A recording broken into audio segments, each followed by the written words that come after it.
Moi, je trouve ça très, très dommage qu'on soit parti dans cette politique de chèque à tout crin, alors qu'on est aussi en 2022 le pays qui a payé le plus d'impôts.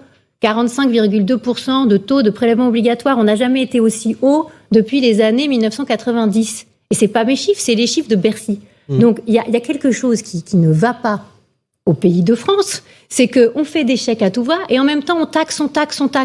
Alors, j'ai bien entendu, vis-à-vis des boulangers, on va vous reporter vos cotisations, on va vous reporter vos impôts, etc. Mais est-ce qu'il serait pas temps d'avoir une vraie réflexion sur la compétitivité, sur le fait que ce fameux modèle social français, en fait, il est trop cher, qui nous incite à faire aussi beaucoup d'erreurs, et que ces erreurs, elles passent par toujours plus de dépenses publiques face à toujours plus d'impôts, de cotisations et de charges. Vous présentez une crise structurelle du modèle social français, c'est une chose, mais à court terme, la possibilité d'une insurrection sociale nouvelle, un gilet jaune bis, on parle de gilet jaunisation de la société, ça vous inquiète ou vous croyez que c'est une crainte exagérée?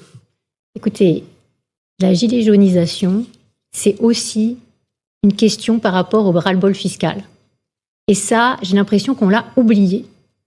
Les gilets jaunes, les bonnets rouges, tout ça, c'est arrivé toujours par rapport à des mesures qui étaient des mesures fiscales et pas des mesures de dépenses ou pas des mesures sociales. Donc, est-ce qu'à un moment, on va se réveiller sur le fait que donner plus de pouvoir d'achat aux Français, permettre d'avoir plus de marge de manœuvre aux entreprises, c'est baisser l'impôt et pas faire des chèques. Mais est-ce qu'on n'est pas un peu schizophrène? Parce qu'on demande les deux, en fait. Mais oui, mais le problème, c'est qu'avec le Covid, et vous le savez bien, Nicolas Barré, on est passé dans une autre ère où on a transformé nos entreprises aussi en demandeuses d'assistanat. Et voyez les boulangers qui sont des gens honnêtes. C'est la France qui se lève tôt, qui travaille. Honnêtes, travailleurs. Des professionnels de la grève, oui. Ils disent quoi? Ils disent on veut pas de chèque, on veut pas d'aide, on veut bosser, on veut gagner notre argent.